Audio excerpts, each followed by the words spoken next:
Hello student, welcome in my YouTube channel. और हम लोग पढ़ रहे हैं नंबर सिस्टम को, संख्या पद्धति को।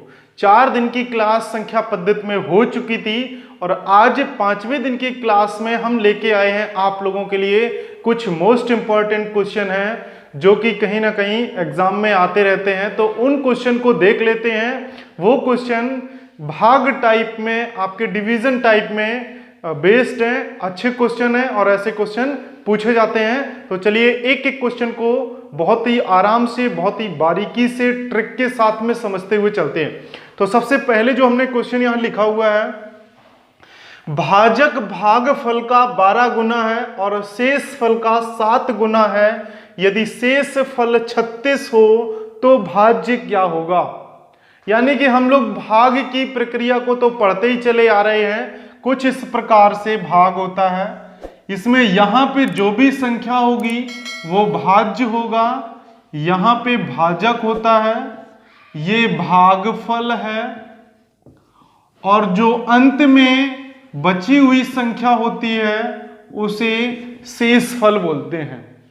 क्वेश्चन कुछ इसी पे बेस्ड है और इसे सॉल्व करना है कि किस प्रकार से हम सॉल्व करेंगे। देखिए यहां पे जो भी संख्या है, मान लेते हैं संख्या हम 20 में 3 का भाग देते हैं तो तिछंग 18, कितना बचेगा?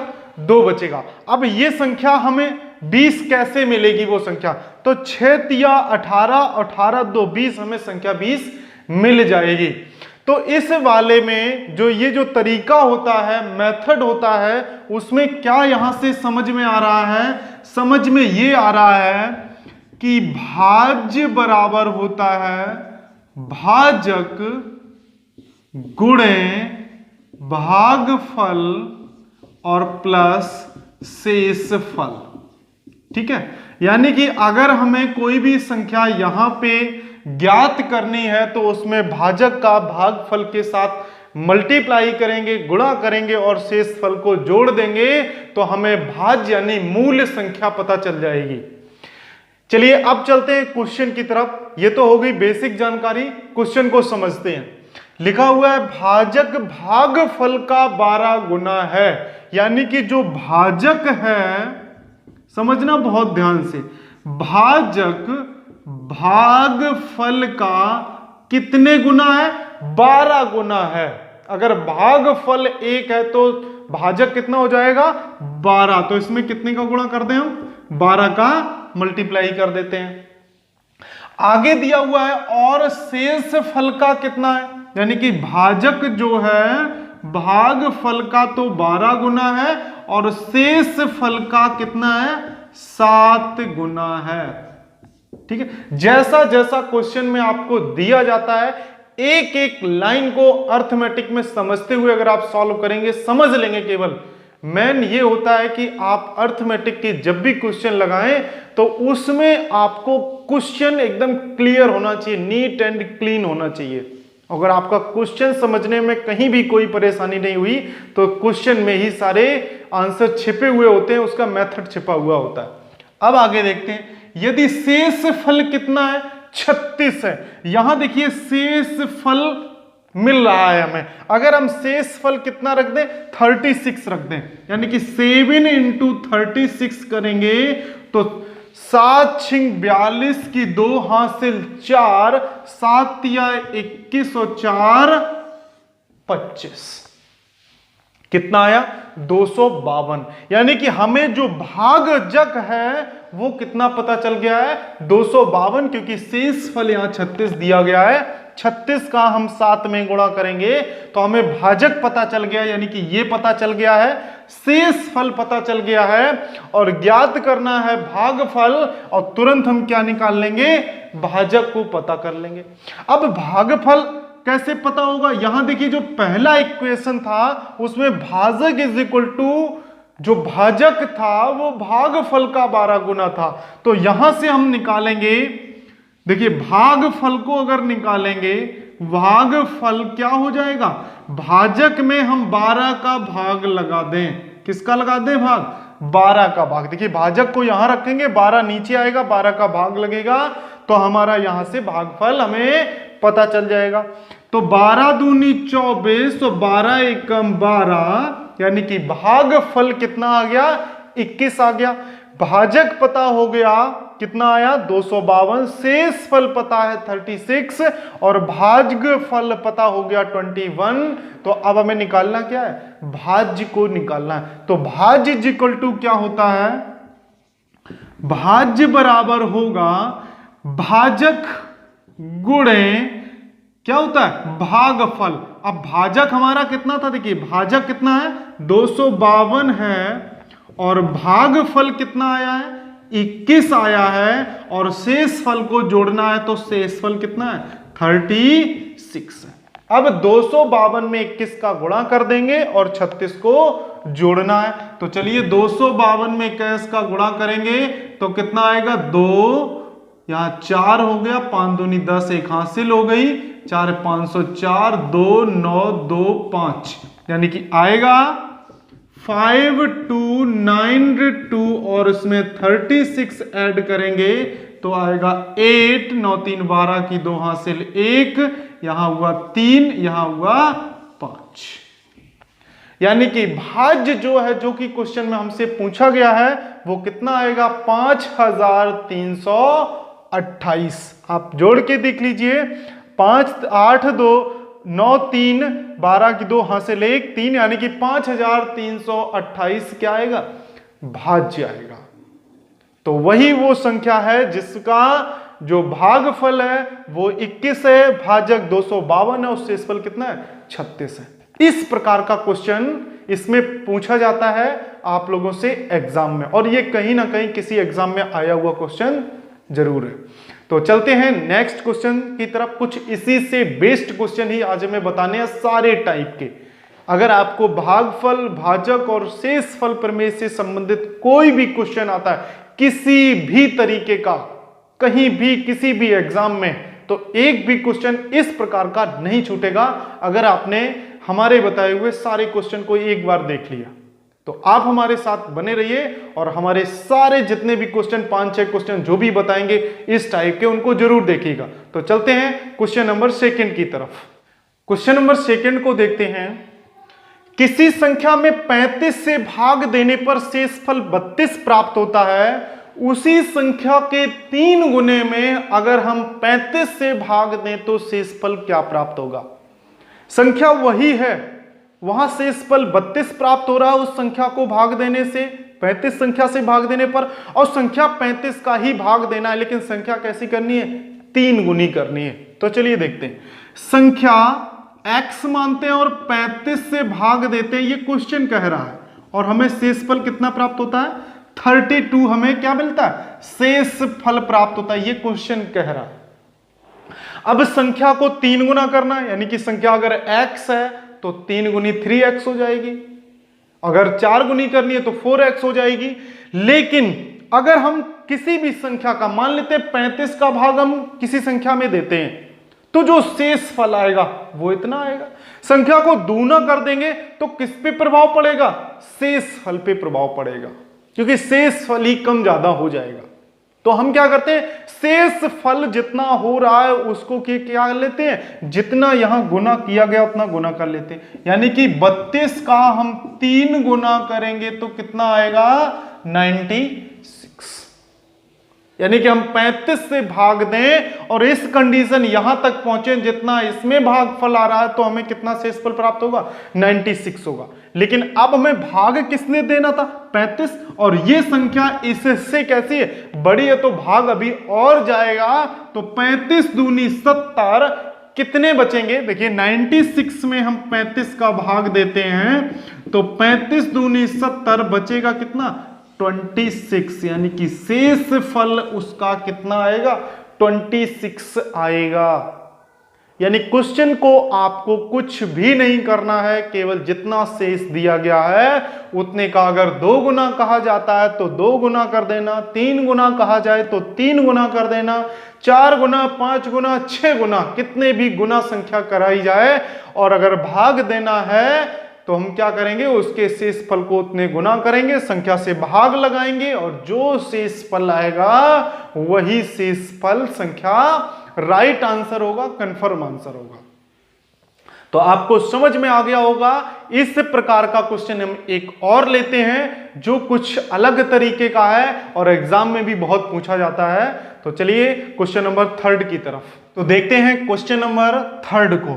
तो क्वेश्चन नंबर 3 लिखा हुआ है, किसी संख्या में 117 से भाग देने पर शेष फल 42 प्राप्त होता है, उसी संख्या में 13 से भाग देने पर शेष फल क्या प्राप्त होगा।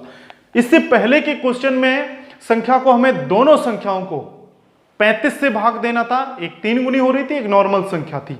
अब यहां पे देखिए हम एक किसी संख्या में 117 से भाग दे रहे, तो शेष फल यहां 42 आ रहा। और अब देना है हमें किससे भाग, 13 से भाग देना, यानी कि भाग देने की कंडीशन, भाजक ही बदल गया। जब भाजक बदल गया है तो हमें सिर्फ देखना है उसके शेष को। तो यहां शेष कितना बच रहा है, 42 बच रहा है। और अगर हम 13 से भाग दें तो अभी 42 भी तो काटना पड़ेगा, बाकी संख्या तो कट ही चुकी है। तो हमें क्या करना है, सीधा सीधा 42 का 13 से भाग देना है। तो 13 तिया 39, कितने बचेंगे, 3। और यही क्या होगा, इसका शेष आएगा। 13 से भाग लगाइए, देखिए 13 से भाग लगाएंगे 42 से, तो 13 तिया 39, कितने बचेंगे, 3। ठीक है ना, 13 तिया 39 और यहां शेषफल कितना आ जाएगा, 3 आ जाएगा। ऐसा क्वेश्चन अगर आएगा तो आप मौखिक रूप में भी उसे कर सकते हैं।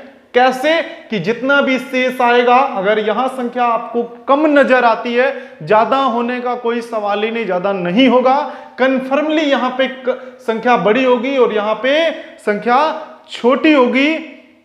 ऐसे क्वेश्चन पूछे जाते हैं और आपको क्या करना, सीधा सीधा उसके शेष में भाग दे देंगे और जितना शेष फल आएगा वही उसका आंसर होगा।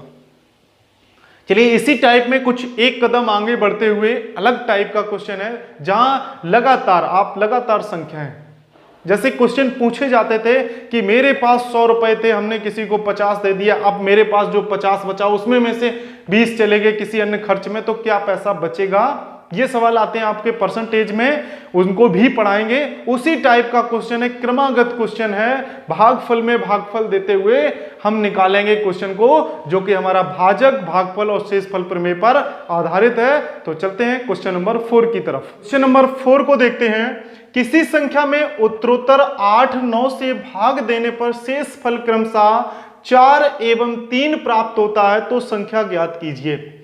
यानी कि इस प्रकार के क्वेश्चन में आपसे लगातार संख्याओं का भाग देना पूछा जाता है। कोई भी संख्या है उसमें पहले 8 से भाग देना है, शेषफल 4 आएगा, फिर उसका जो भागफल बचेगा उसमें 9 से भाग देंगे तो शेषफल कितना आना चाहिए, 3 आना चाहिए।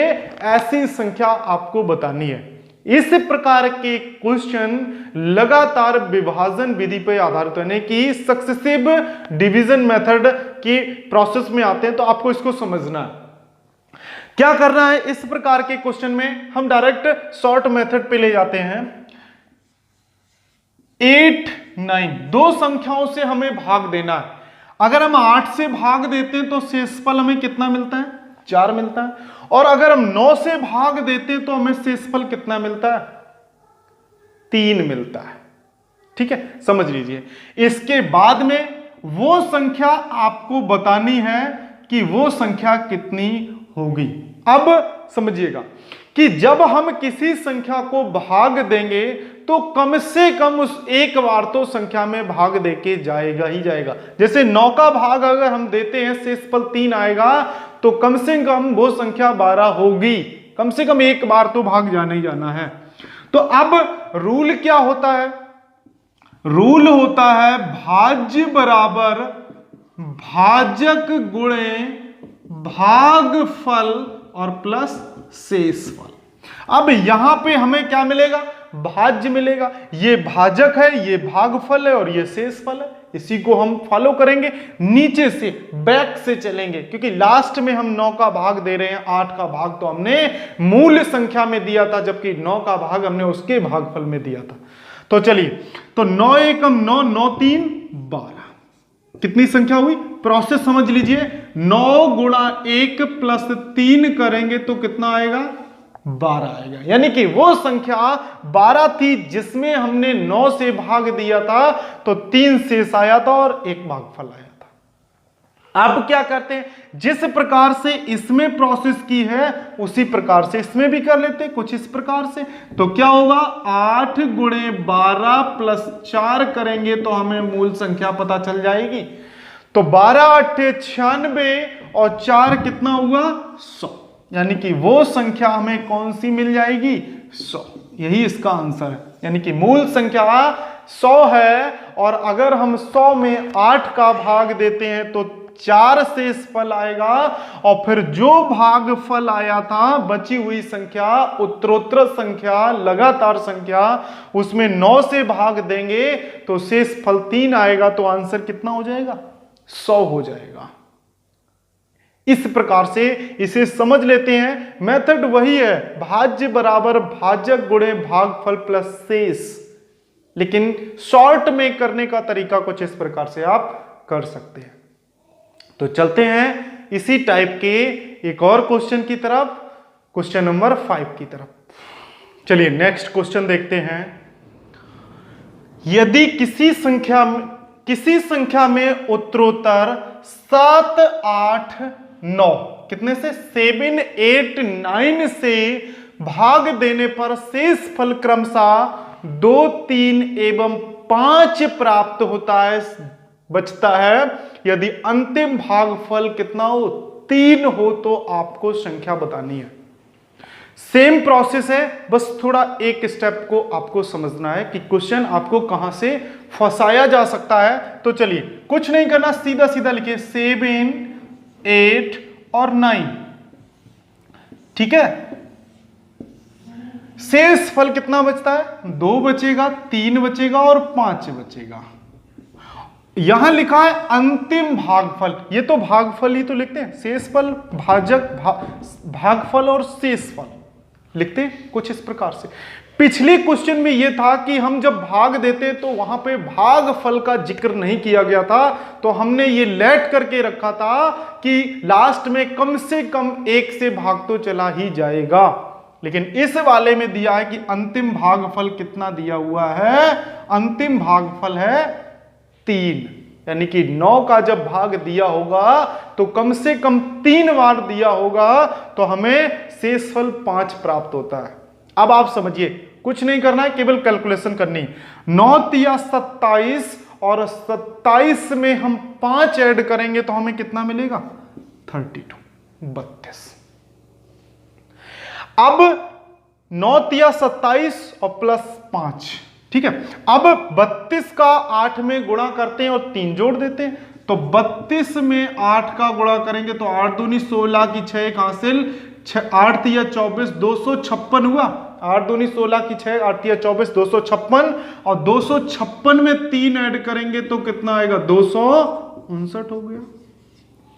सेम प्रोसेस ये भी करनी है कि 7 का गुणा हम 259 में करेंगे और कितने ऐड करेंगे, 2 ऐड करेंगे, और जो संख्या यहां पे आएगी वही मूल संख्या होगी, यानी आंसर वही होगा।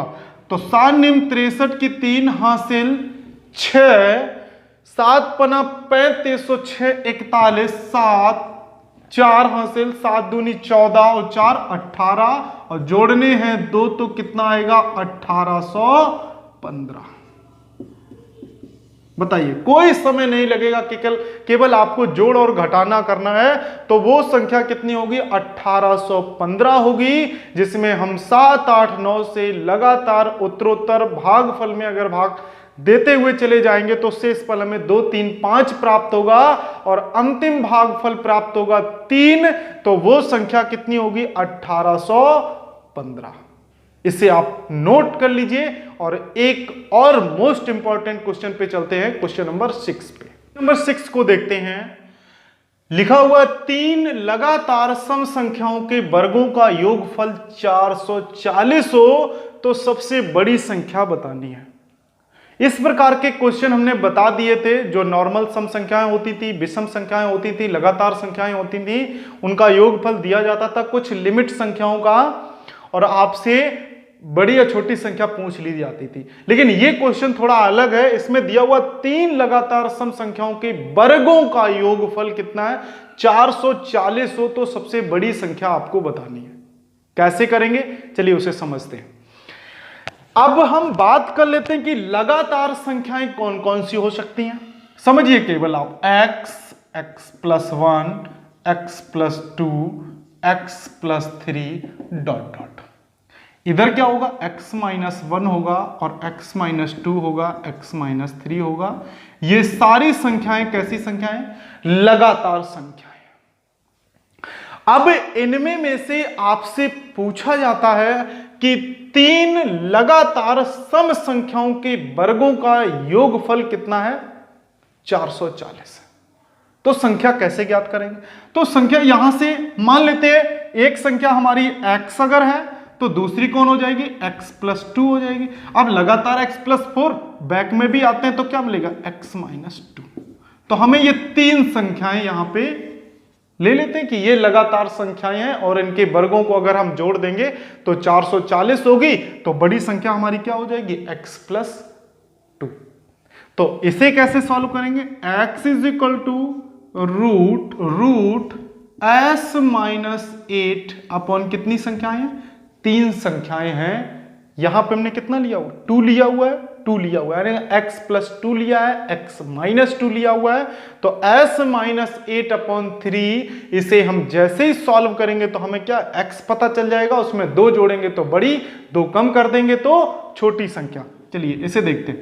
तो s कितना है, 440 है, 440 में से 8 घटाएंगे तो यहां से कितना बचेगा, देखिए 432, 3 से भाग लगाएंगे तो 3 एकम 3, 3 चौको 12, 3 चौको 12, तो कितना आएगा, √144 आएगा। रूट से बाहर करेंगे तो संख्या कितनी आएगी, 12। तो संख्या हो गई 12, ये हो गई 14 और ये कितनी हो गई, 10। तो बड़ी संख्या कौन सी हो जाएगी, 14। और यही इसका क्या होगा, आंसर होगा। ये तो रहा सॉल्व ट्रिक से आप आसानी से सॉल्व कर सकते हैं अगर आपको ये पता है। लेकिन बहुत सारी ट्रिकें होंगी, बहुत सारे फार्मूले होंगे। तो अगर आप प्रैक्टिस में लाते हैं सारी चीजों को, आप बहुत मेहनत करते हैं मैथ में, तो आप आसानी से ये चीज याद कर सकते हैं, समझ सकते हैं उसको कहां से आ सकता है। लेकिन अगर आप बेस को समझ के चलेंगे, बेसिक नॉलेज को जान के चलेंगे, तो आप ये सारे फार्मूले, उन्हीं का तोड़ है, उन्हीं का निचोड़ है, उन्हीं का शॉर्ट रूप है, वो अपनी समझ के हिसाब से उसे डेवलप किया गया। तो चलिए इसके बेस को समझते हैं कि हम इस प्रकार के क्वेश्चन को कैसे सॉल्व करेंगे। तो चलिए देखते हैं। हमने यहां पे संख्याएं आपको कौन सी ली है, 2 संख्याएं ली हैं, 3, 1 2 3 लगातार। इनका वर्ग कर लेते हैं, x-2 plus x² plus x+2 का होल स्क्वायर। और इन सबको अगर हम जोड़ देते हैं 3 लगातार क्रमागत सब संख्याओं के वर्गों का योग, तो कितना है, 440। बस इसे सॉल्व करना है। जैसे ये सॉल्व होगा आप तुरंत 12 पे आ जाएंगे। संख्या आपको कुछ यहीं पे आके रोकेगी। देखिए इसे खोलते हैं, x² plus 4 minus 4x plus x² plus x² plus 4 और प्लस 4x। इसे आप जैसे ही सॉल्व करेंगे तो इस प्रकार से आएगा। 4x हमारा 4x से कैंसिल हो जाएगा, x² और x² कितना मिलेगा हमें, चलिए इधर लिखते हैं, 3x² is equal to 440 minus कितना हो रहा है, 4 4 8, देखिए माइनस का 8 हो गया। और x square is equal to होगा 440 माइनस 8/3, तो x बराबर आएगा 440 माइनस 8/3। देखिए आप उसी जगह आ जाएंगे, 440 माइनस 8 अपॉन 440 माइनस 8/3 रूट के अंदर होगा, उसे सॉल्व करेंगे तो कितना आएगा, 12 आएगा। यानी कि जितनी भी सॉल्व ट्रिक है वो कहीं ना कहीं आपको जो बेस होता है उसी में से संख्याओं को कम करके यहां पे लिख दिया जाता है। इसमें आप देख रहे हैं 440 हमारा सम है, 8 और -3 3 संख्याओं को लिया गया है, तो हमने 3 को माइनस कर दिया। तो ये जो मेथड है उसे आप समझ लीजिए, ट्रिक भी समझ लीजिए कि आप डायरेक्ट, क्योंकि एग्जाम में आपको वहां बेस नहीं पूछा जाता है, आपने ना ये पूछा जाएगा सवाल को कैसे लगाना है, वहां सिर्फ और सिर्फ आपको आंसर बताना है कि कौन सा आंसर सही होगा, चाहे आपने शॉर्ट मेथड से लगाया हो, चाहे आपने लॉन्ग मेथड से लगाया हो, चाहे बेस से लगाया हो, किसी भी तरीके से लगाया हो। आपको वहां पे फाइनली अपने समय में रहते हुए 40 सेकंड 50 सेकंड जो भी समय मिलता है एग्जाम में, उतने में आपको पहुंचना है करेक्ट आंसर की तरफ। बेस आपको हमेशा सपोर्ट करता है। जब आप ट्रिक नहीं भूल जाते हैं, क्वेश्चन मिस करते हैं, तो आप सीधे क्वेश्चन को बहुत बारीकी से धीमे से पढ़िए। अर्थमेटिक का कोई भी क्वेश्चन ऐसा नहीं होगा जो आप ना लगा सकें।